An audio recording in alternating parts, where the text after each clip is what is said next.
menjadi perhatian serius di dalam perubahan KUHP, termasuk pengawasan terhadap hakim oleh Komisi Yudisial. Pengawasan dilakukan terhadap perilaku dan tindakan pada semua tingkatan peradilan. Pemikiran kami, Komisi 3 yang kami hormati, dengan dimasukkannya pengawasan di dalam KUHP akan memberikan legitimasi kuat bagi lembaga-lembaga pengawas dalam menjalankan tugas dan fungsinya. Nah, beberapa yang disampaikan kepada kami terkait yang pertama, pengawasan terhadap aparat penegakan hukum dalam pelaksanaan tugas, termasuk di dalamnya pengawasan terhadap hakim. Menurut kami, saat ini KUHP tidak mengatur pengawasan terhadap proses penegakan hukum. Hanya ada pengawasan dan pengamatan pelaksanaan putusan pengadilan sebagaimana diatur dalam bab 20. Pengawasan ini berada di ujung proses penegakan hukum.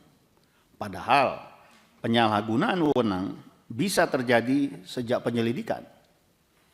Di setiap proses penegakan hukum telah ada lembaga pengawas sendiri, baik internal maupun eksternal. Komisi Kepolisian, Komisi Kejaksaan, dan Komisi Yudisial adalah di antara beberapa lembaga yang bertugas melakukan pengawasan tersebut. Sebagai contoh, Komisi Yudisial setiap tahun menerima ribuan pengaduan atau laporan terkait sikap dan perilaku hakim. Pada 2024 saja, terdapat 2.274 laporan dan tembusan, serta 966 permohonan pemantauan persidangan untuk semua tingkatan pengadilan. Hal ini menunjukkan sikap kritis masyarakat terhadap proses hukum di pengadilan dan kesadaran akan haknya dalam memperjuangkan keadilan agar aparat penegak hukum tidak berbuat sekehendak hati di dalam menjalankan tugas. Atas dasar argumentasi tersebut, kami Komisi Yudisial merekomendasikan kepada yang terhormat Komisi 3 DPR RI, kami berpandangan agar penegasan pengawasan terhadap aparat penegak hukum menjadi perhatian serius di dalam perubahan KUHP, termasuk pengawasan terhadap hakim oleh Komisi Yudisial. Pengawasan dilakukan terhadap perilaku dan tindakan pada semua tingkatan peradilan. Pemikiran kami, Komisi 3 yang kami hormati, dengan dimasukkannya pengawasan di dalam KUHP akan memberikan legitimasi kuat bagi lembaga-lembaga pengawas dalam menjalankan tugas dan fungsinya. Jika perlu, pengawasan terhadap aparat penegak hukum diatur di dalam bab tersendiri di dalam perubahan KUHP tersebut. Yang kedua, pimpinan anggota Komisi 3 DPR yang kami hormati, pentingnya perlindungan hak tersangka dan terdakwa. Satu diantaranya terkait akses dalam pemeriksaan perkara pada tahapan upaya hukum. Prinsip pemeriksaan perkara pada umumnya dinyatakan terbuka untuk umum, sehingga bisa diikuti oleh siapapun, kecuali undang-undang menentukan lain, khususnya bagi pihak berperkara yang punya kepentingan terhadap perkara yang sedang diperiksa oleh majelis hakim. Selama ini, pemeriksaan perkara di tahap upaya hukum, banding, kasasi, atau PK dilakukan secara terbatas oleh majelis hakim yang memeriksanya. Dalam kaitannya dengan persoalan tersebut, Komisi Yudisial banyak menerima permohonan dari masyarakat untuk dapat dilakukan pengawasan perkara pada tingkat banding, kasasi, atau PK.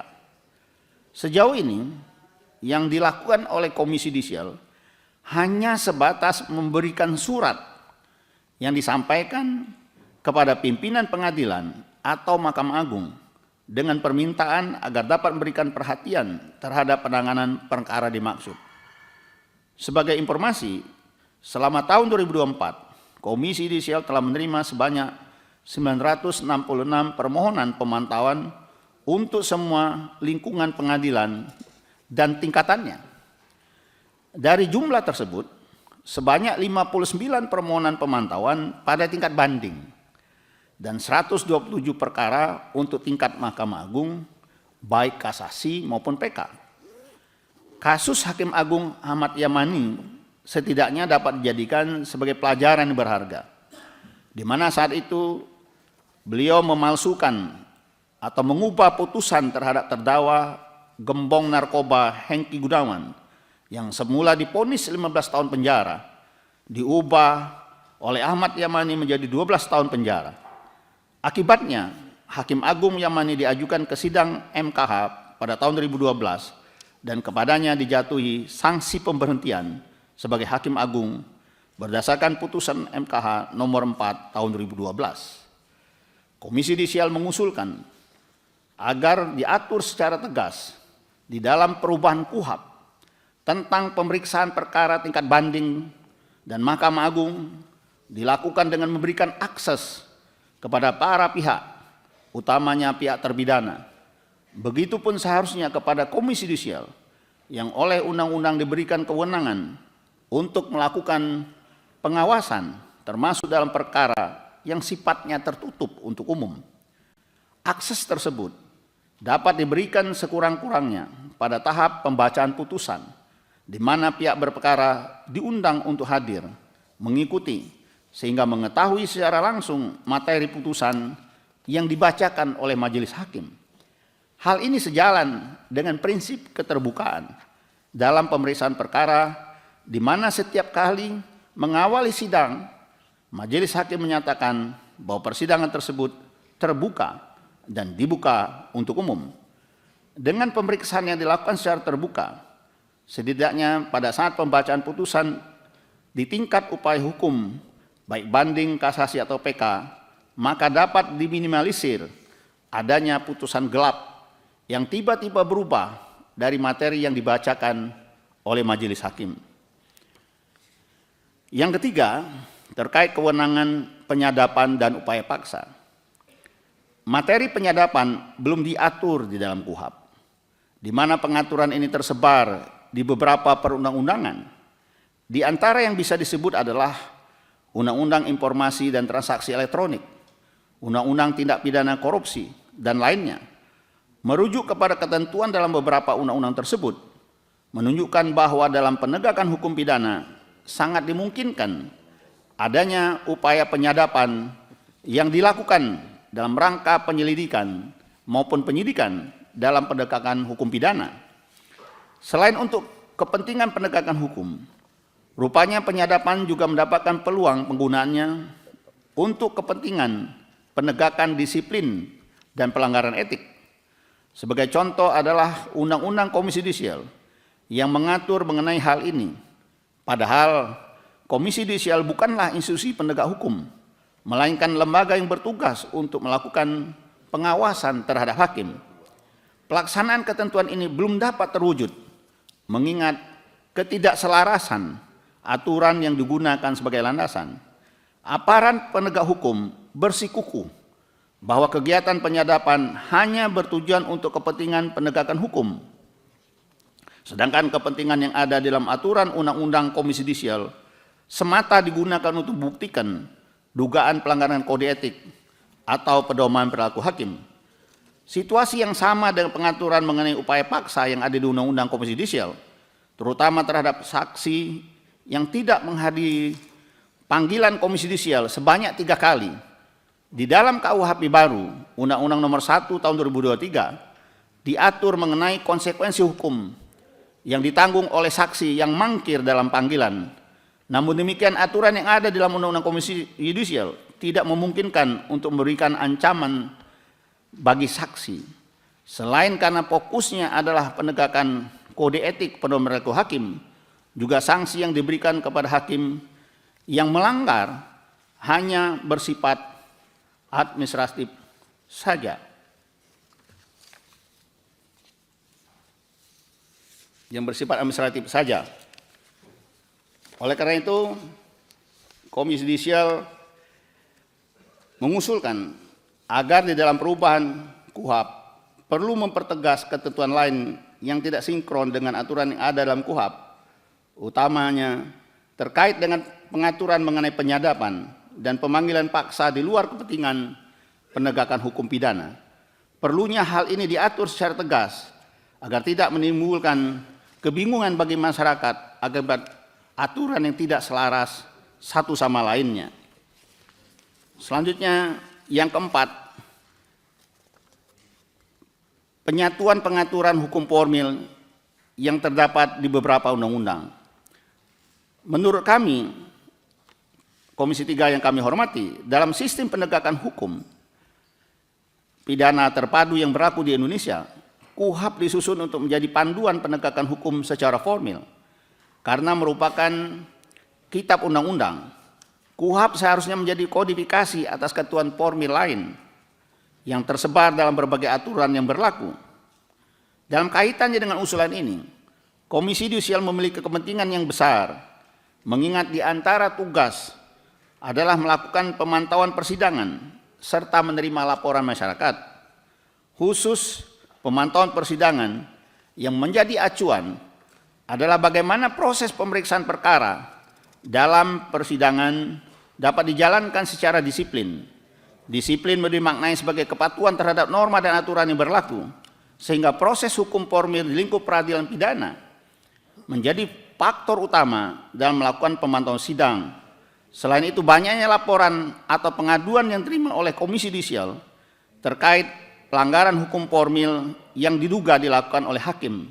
Majelis hakim yang memeriksa perkara dianggap mengabaikan aturan mengenai tata cara persidangan, termasuk dalam melakukan pembuktian yang mengakibatkan adanya hak-hak terdakwa dalam persidangan dilanggar sehingga merugikan pihak berperkara. Atas dasar itu, Komisi 3 yang kami hormati, Komisi Yudisial mengusulkan untuk dilakukan penyatuan atau kodifikasi atas ketentuan hukum formil yang tersebar tersebut untuk diatur dalam perubahan KUHP. Dengan demikian, masyarakat menjadi lebih mudah untuk mempelajari dan memahami proses penegakan hukum pidana yang diatur dalam satu wadah peraturan, yaitu KUHP. Yang kelima, terkait pemeriksaan perkara pidana secara elektronik dalam menjamin hak-hak para pihak berperkara.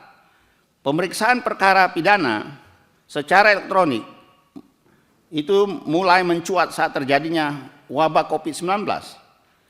Saat itu institusi penegak hukum sempat kewalahan menghadapi ancaman wabah yang menimbulkan banyak korban tersebut. Sebagai upaya penanggulangan dan pencegahan meluasnya wabah serta dampak yang ditimbulkannya, pemerintah mengeluarkan kebijakan yang diantaranya terjadinya larangan interaksi fisik secara langsung.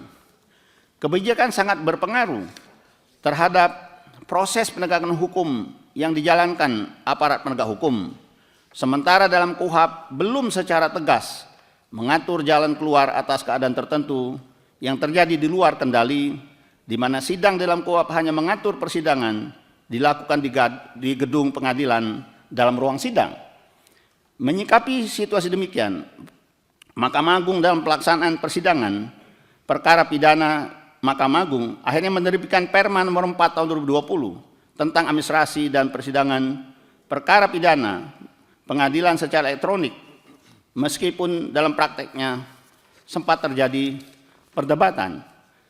Atas hal yang disampaikan itu, Komisi 3 yang kami hormati, maka Komisi Yudisial merekomendasikan kiranya pemeriksaan secara elektronik dimunculkan dan diatur secara tegas dalam perubahan KUHP. Hal ini juga mengantisipasi peristiwa bencana alam yang terjadi di suatu wilayah yang tidak memungkinkan untuk menghadirkan pihak dalam ruang sidang, jarak dan waktu tempuh yang terlampau jauh, mengingat sebagian wilayah Indonesia yang berbeda berada di kepulauan dan lain sebagainya. Meski pelaksanaan persidangan dimungkinkan untuk dilakukan secara elektronik, seyogyanya pelaksanaannya tetap dapat diakses oleh publik. Di dalam KUHP, menurut kami perlu ditegaskan mengenai bolehnya persidangan elektronik ini diikuti oleh masyarakat, terutama untuk perkara-perkara yang menarik perhatian publik, Komisi Yudisial termasuk lembaga yang memiliki kepentingan untuk mendapatkan akses tersebut. Sebab begitu banyak permohonan pemantauan yang disampaikan oleh masyarakat kepada Komisi Yudisial. Akses yang terbuka ini penting untuk menjamin akuntabilitas pemeriksaan perkara.